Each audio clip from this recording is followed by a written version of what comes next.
नमस्ते दोस्तों, कैसे हो आप सब। उम्मीद करती हूँ कि आप सब बहुत खुश होंगे। मैं विमल सिंघानिया आपका स्वागत करते हुए तो आज जो मैंने प्लांट चुना है वो करी पत्ते का प्लांट मैंने चुना है। तो आज हम करी पत्ते के बारे में बात करेंगे, उसी के बारे में चर्चा करेंगे कि करी पत्ते की केयर कैसे करनी चाहिए। मेरे किसी रिलेटिव ने मुझसे क्वेश्चन किया है कि मैं हमारे यहाँ करी पत्ता बिल्कुल नहीं चलता। तो करी पत्ता इसी वजह से मैंने आज सोचा कि चलो क्यों ना हम करी पत्ते का ही टॉपिक रख लेते हैं और करी पत्ते के प्लांट पे हम बात करते हैं। तो आज हम करी पत्ते के विषय पे ही बात करेंगे और इसमें क्या क्या खूबियाँ हैं और और कौन सी चीज़ों में ये काम भी आता है। तो चलो तो हम शुरुआत करते हैं करी पत्ते के बारे में। तो ये देखिए, ये करी पत्ता है। ये देखिए, ये हमारे यहाँ कम से कम 7-8 साल से लगा हुआ है ये करी पत्ता, और मैं हमेशा इसकी कटिंग करती रहती हूँ। तो ये करी पत्ता अगर थोड़ी सी देखभाल की जाए और समय पे पानी दिया जाए तो करी पत्ता सालों साल चल जाता है। तो हमारे यहाँ ये 7-8 साल से ये करी पत्ता चल रहा है। तो और मैं इसको काट के छोटा करती रहती हूँ। तो दिखा कैसे छोटा करती रहती हूँ, इस विषय पे हम बाद में बात करते हैं। तो पहले हम बात करते हैं इसकी पॉटिंग सॉइल के बारे में, इसके पानी के बारे में, और इसको कैसा फर्टिलाइज़र हमें देना चाहिए, तो और कहाँ पे इसको रखना चाहिए, इसकी लाइट ऑफ लोकेशन के बारे में। तो चलो शुरू करते हैं। बाद में और जो जो इसमें खूबियाँ उसकी चर्चा मैं आपको बाद में करके बताती हूँ। तो हम पॉटिंग सॉइल से शुरू करते हैं। तो ये इस करी पत्ते के अंदर मैंने जो पॉटिंग सॉइल बनाई थी, मैंने हमारी गार्डन सॉइल ली। हमारे यहाँ की गार्डन सॉइल, हमारे यहाँ की दिल्ली में गार्डन सॉइल अच्छी मिल जाती है, भुरभुरी किस्म की होती है। उसमें अगर बहुत सारी चीज़ें हम ना भी मिलाएं तब भी हमारे यहाँ की गार्डन सॉइल बहुत अच्छे से काम करती है। तो मैंने इसके अंदर 60% मैंने इसमें गार्डन सॉइल मिलाई थी और 20% इसमें मैंने गोबर की खाद मिलाई थी, सड़ी हुई। तो मैंने इसमें कोकोपीट भी नहीं मिलाई और ना ही मैंने इसमें रेत मिलाया। बस मैंने 60% गार्डन सॉइल और कोकोपीट, इसमें 20% गोबर की खाद मैंने इसमें मिलाई थी। इसमें ना ही सैंड ना ही कोकोपीट, कुछ नहीं मिलाया, सिर्फ गार्डन सॉइल और गोबर की खाद जो अच्छे से डिकम्पोज हुई थी और सड़ी हुई थी। वो इसलिए मैंने इसमें गोबर की खाद मिलाई थी क्योंकि हम जो कड़ी पत्ता खाने के लिए भी घर में यूज़ करते रहते हैं, और हमारे यहाँ कड़ी पत्ता ज़्यादा खाने की हर डिश के अंदर डाला जाता है। तो इसके क्या फ़ायदे होते हैं वो मैं आपको बाद में बताऊंगी। पहले हम इसके केयर के बारे में, क्या किन किन चीज़ों में हम यूज़ करते हैं वो इसके बारे में बताती थी। तो मैंने इसके खाद के बारे में बता दिया कि 60% गार्डन सॉइल और 20% मैंने गोबर की खाद अच्छे से डिकम्पोज हुई सड़ी हुई मैंने इसमें डाली थी। बस एक बार ही मतलब डालती हूँ, साल में एक बार डाल देती हूँ, और बीच बीच में मैं इसमें गोबर के खाद का लिक्विड डाल देती हूँ। तो ये तो हुई इसके अंदर कैसे पॉटिंग सॉइल बनानी चाहिए और कौन सा इसमें फर्टिलाइज़र देना चाहिए। तो ये एक ऑर्गेनिक है और हम खाने में यूज़ करते हैं, तो इसमें केमिकल फर्टिलाइज़र कोई भी नहीं डालना चाहिए, क्योंकि खाने की चीज़ जब हम खुद खाते हैं और यूज़ करते हैं घर के अंदर, तो मेरा मानना है इसमें केमिकल फर्टिलाइज़र नहीं डालना चाहिए। और मैं तो वैसे भी केमिकल फर्टिलाइज़र बहुत ही कम यूज़ करती हूँ, ज़्यादातर ऑर्गेनिक फर्टिलाइज़र ही यूज़ करना पसंद करती हूँ। तो ये हुई इसके फर्टिलाइज़र की बात कि पॉटिंग सॉइल बनाते समय कौन सी खाद इसमें डालनी चाहिए। तो गोबर की खाद इसके लिए बहुत अच्छी होती है, और गोबर की खाद में वो सारे पोषक तत्व होते हैं जो एक प्लांट को चाहिए। 17 के 17 पोषक तत्व गोबर की खाद से मिल जाते हैं, क्योंकि पहले के ज़माने में लोग सिर्फ गोबर की खाद ही डालते थे, तब भी खेती बहुत अच्छी होती थी और इंसान बहुत हेल्दी होते थे और सब्जियां और फ्रूट भी बहुत अच्छे से हेल्दी बनते थे। अब हम लोग काफ़ी चीज़ें केमिकल यूज़ करने लग गए हैं, उससे इंसान के शरीर में भी केमिकल जाते हैं और उनकी बॉडी में फ्रूट में कैल्शियम की और ऑर्गेनिक चीज़ों की कमी होती है, सब्जियों में भी अगर कमी होती है, वही चीज़ें जब हम इंसान इस्तेमाल करते हैं तो फ्रूट से कमी होती हुई इंसान की बॉडी के अंदर भी हर चीज़ की कमी होती है, जैसे कैल्शियम, मिनरल में खाने की जो भी है, इंसान जो पौधों को जब सारे मिनरल और सारे पोषक तत्व जो चाहिए होते हैं वो इंसान को भी सारे पोषक तत्व चाहिए होते हैं। फ्रूट और सब्जियों से ही हमारे अंदर सारी चीज़ें जाती है, कैल्शियम वगैरह, मैग्नीशियम, सल्फ़र वगैरह पौधों को चाहिए, वैसे ही इंसान को भी चाहिए होती है। तो जब पौधों के अंदर कमी होगी तो इंसान के खाने पीने की चीज़ों में भी कमी आएगी। तो हमें ऑर्गेनिक की तरफ जाना चाहिए और ऑर्गेनिक चीज़ों का ज़्यादा यूज़ करना चाहिए। हाँ, अगर कभी किसी प्लांट को इमरजेंसी हो गई और कोई प्लांट, क्योंकि ऑर्गेनिक चीज़ें जो होती है वो धीरे धीरे काम करती है और जो केमिकल फर्टिलाइज़र होते हैं वो फुल एंड फास्ट काम करते हैं, तो इसीलिए लोग केमिकल फर्टिलाइज़र की ओर ज़्यादा जोर देते हैं। तो मेरा मानना है कि हमें केमिकल की ज़रूरत अगर इमरजेंसी में पड़े तभी करनी चाहिए, बहुत ज़रूरी हो तभी हमें केमिकल की ओर जाना चाहिए। वैसे ऑर्गेनिक फर्टिलाइज़र ही हमें इस्तेमाल करना चाहिए। तो अब बात करते हैं कि हमें इसको कहाँ पे रखना चाहिए और कैसा पानी देना चाहिए। तो आप इसको पूरे दिन की धूप में भी रख सकते हो, तब भी ये बहुत अच्छे से चलता है। और ये शीट भी बनाता है, इसके अंदर निमोली की तरह गोल गोल काले रंग के बहुत अच्छे से शीट भी बनते हैं और कभी कभी इसमें छोटे छोटे से फूल भी आते हैं। और पूरे दिन में एक बार इसको पानी दे सकते हो। और अब धूप का हो गया, पानी का हो गया और मैंने इसके खाद के बारे में बहुत अच्छे से बता दिया। तो अब बात करते हैं कि इसके क्या क्या फ़ायदे हैं। इसको मीठे नीम के रूप में बहुत से लोग यूज़ करते हैं। साउथ की तरफ तो इसको बहुत ही ज़्यादा वो लोग हर सब्ज़ी में, साउथ इंडियन जो लोग होते हैं वो हर सब्ज़ी में करी पत्ते का इस्तेमाल बहुत अच्छे से करते हैं। करी पत्ते के बहुत सारे फ़ायदे हैं। ये इसको खाने में डालने से हमें बहुत सारे फ़ायदे होते हैं और इसको खाने में लेते रहना चाहिए, चाहे दाल का तड़का लगाओ या कढ़ी का तड़का लगाओ या सांभर का तड़का लगाओ। तो ये मीठे नीम के रूप में भी जाना जाता है और इन सब चीज़ों के अंदर ये बहुत अच्छे से खाने में यूज़ होता है और इसके बहुत सारे फ़ायदे भी हैं। जैसे कड़वे नीम के अपने फ़ायदे बताए गए हैं, वैसे इसके बहुत सारे फ़ायदे भी हैं। तो मैं इनके फ़ायदे नहीं गिनवाऊंगी, क्योंकि अगर छोटी छोटी बातें बताने लगूंगी तो वीडियो बहुत लंबी हो जाएगी। तो मैंने शॉर्टकट में बता दिया कि कड़ी पत्ते के बहुत सारे फ़ायदे हैं। तो इसको हर चीज़ के अंदर हम इस्तेमाल कर सकते हैं।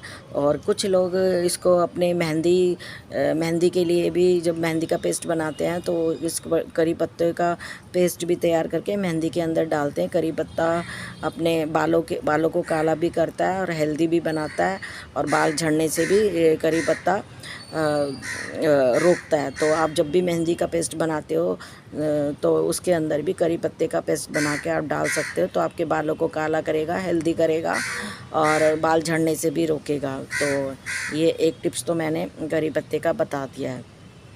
तो करी पत्ते के बहुत सारे फ़ायदे हैं और तो करी पत्ते को आप अच्छे से लगा सकते हो। तो अब बात करते हैं कि इसको प्लांट के अंदर अगर छोटा रखना है तो क्या करना चाहिए।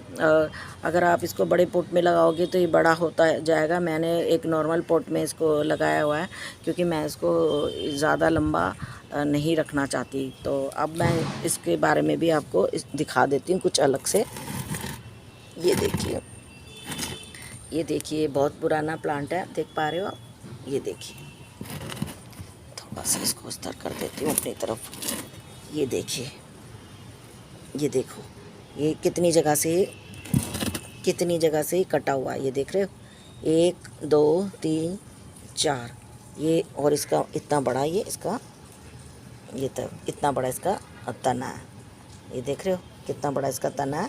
और एक ये देखो, एक बार तो मुझे ऐसे लगा था कि इसके अंदर ब्लैक डाई वाली जो बीमारी होती है वो इसके अंदर हो चुकी है, मगर मैंने इसको निकाला नहीं था। और जब भी अगर आपको ऐसा लगे ना कि मेरा प्लांट ज़िंदा है या मर गया, तो आप यहाँ से इसको खुरच कर देख सकते हो। अगर यहाँ से ग्रीन कलर का प्लांट है तो वो ज़िंदा है, मगर इसको ब्लैक डाई होते होते ये बच गया था, ये फिर भी चल गया। मैं इतनी आसानी से प्लांट्स को निकाल के नहीं फेंकती जो प्लांट मुझे चाहिए होते हैं। तो ये प्लांट आप देख सकते हो, इसके अंदर ये पूरा ब्लैक होता हुआ, और कितनी जगह से काटा हुआ है। ये 1 2 3 4 5 जगह से काटा हुआ है। और मेरी क्या गलती थी कि इसको मैंने पूरा अच्छे से काट दिया था सारा, तो उसकी वजह से कुछ पत्तियां मुझे छोड़नी चाहिए थी। तो ये ऐसे इसको ब्लैक डाई से ये मरते मरते बच गया। उसके बाद इसने एक नई सूट, ये देखिए नीचे से जड़ से इसने ये नई सूट इसने जड़ से निकाली है। और ये ऊपर जाते हुए फिर ऊपर आके इसने फिर 2 नई सूट और निकाली है। उसके बाद जाके यहाँ से आप देख पा रहे हो, ये देखिए घना हो गया। तो कभी भी प्लांट को काटते समय कुछ चीज़ों का ध्यान भी रखना चाहिए हमें, क्योंकि हमारे यहाँ तो फिर से मैं यही कहूँगी कि हमारे यहाँ तो प्लांट्स बहुत अच्छे से चल जाता है, क्योंकि हम प्लांट को बहुत ज़्यादा प्यार करते हैं। और मुझे लगता है कि हर गार्डनर अपने प्लांट्स को बहुत ज़्यादा प्यार करते हैं।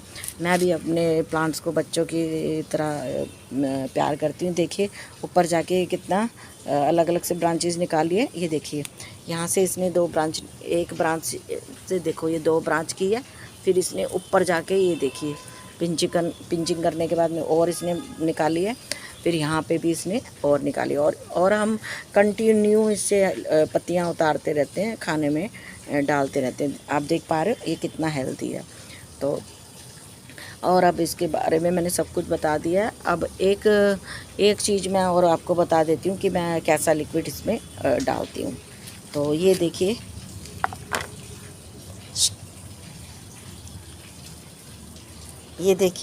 ये गोबर की खाद वाला लिक्विड है।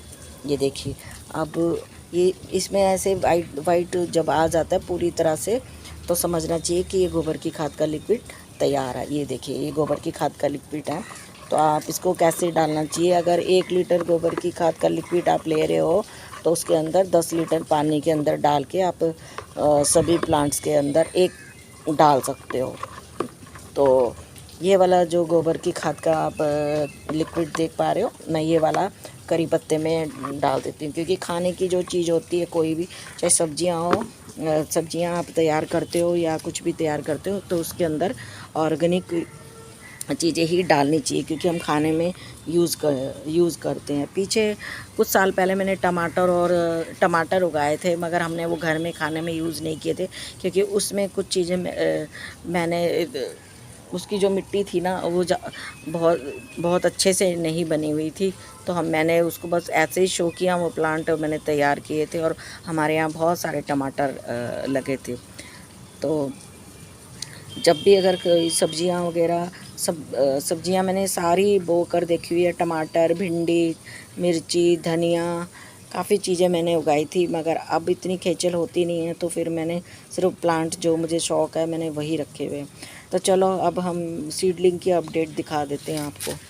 तो ये देखिए, ये सीडलिंग के अंदर 4-4 5-5 पत्ते आ चुके हैं। ये देखिए, इसमें देखिए, ये देखिए 4 पत्ते हो चुके हैं इसमें, और इसमें भी 4 पत्ते, एक छोटा है, ये देखिए एक छोटा है। और अब ये सीडलिंग हम कहीं पे भी इस्तेमाल कर सकते हैं। तो ये सीडलिंग तैयार है, हम छोटे प्लांट के अंदर निकाल के डाल सकते हैं। तो ये 17 तारीख को मैंने डाला था, ये 17 जुलाई को मैंने ये सीडलिंग तैयार की थी, इसमें सीड डाले थे, और आज 29 है। तो ये आपको 10-12 दिन 12 दिन के अंदर अंदर ये तैयार हो गए हैं। तो 10-12 दिन अगर या 10-12 दिन के अंदर अंदर ये सीडलिंग पूरी तरह से तैयार हो जाती है। तो आप भी सीड लगाइए। अगर 10-12 दिन या ज़्यादा से ज़्यादा 15 दिन के अंदर सीडलिंग 4-4 पत्तों की तैयार हो जाती है और आप नए प्लांट बना सकते हैं अपने यहाँ। तो आप इस वक्त सीड भी डाल के तैयार कर सकते हो। आने वाले टाइम के लिए सीड से भी आप प्लांट बना सकते हो। तो मैंने मोरिंगा ग्लोरी का ही जो सीड थे वो नए थे और बाकी के सीड मेरे पास बहुत पुराने थे। पुराने ये समझ लो 2 साल पुराने सीड थे। तो मुझे डाउट था कि वो चलेंगे नहीं और वाकई वो सीड नहीं चले। सिर्फ मोरिंगा ग्लोरी का सीड ही नए थे और मोरिंगा ग्लोरी के सारे सीड ये देखिए काम में आ चुके हैं और सब जर्मिनेट हो चुके हैं। तो अब मैं इसमें से एक आपको निकाल के भी दिखा देती हूँ। ये देखिए, ये देखिए,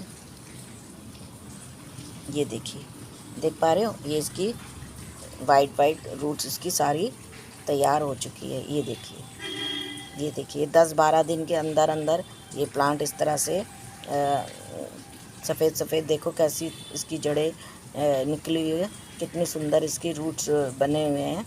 तो आप इस तरह से सीडलिंग तैयार कर सकते हो 10 दिन के अंदर, 12 दिन के अंदर, और किसी का लेट होता है तो 15 दिन के अंदर अंदर इस तरह से रूट्स बन जाती है और प्लांट तैयार है।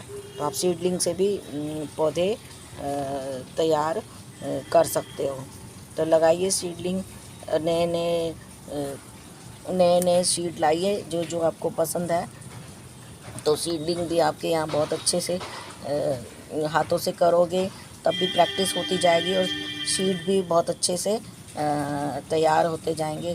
तो ये थी सीडलिंग की अपडेट जो 10-12 दिन के अंदर 17 को मैंने इसके अंदर सीड डाले थे और आज 29 है।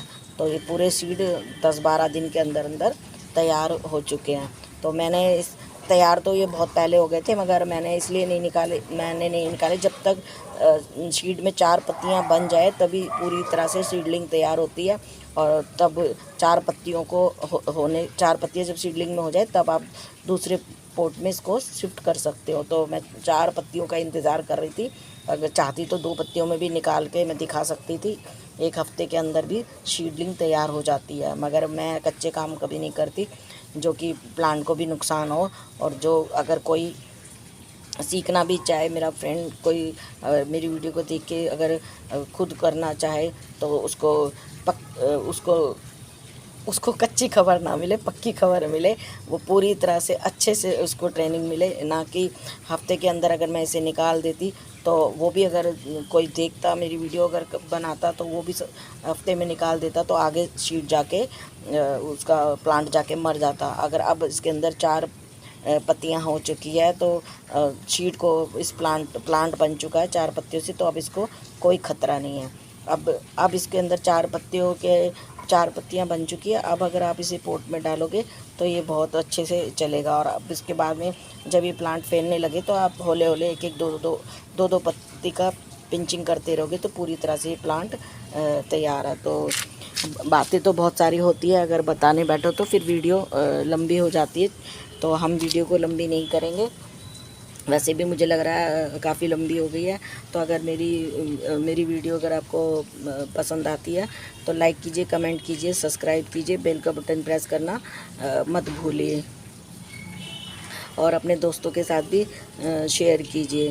तो जिन भाई बहनों ने मेरे चैनल को सब्सक्राइब किया है और जो भी लाइक और कमेंट करते हैं उनका बहुत बहुत धन्यवाद।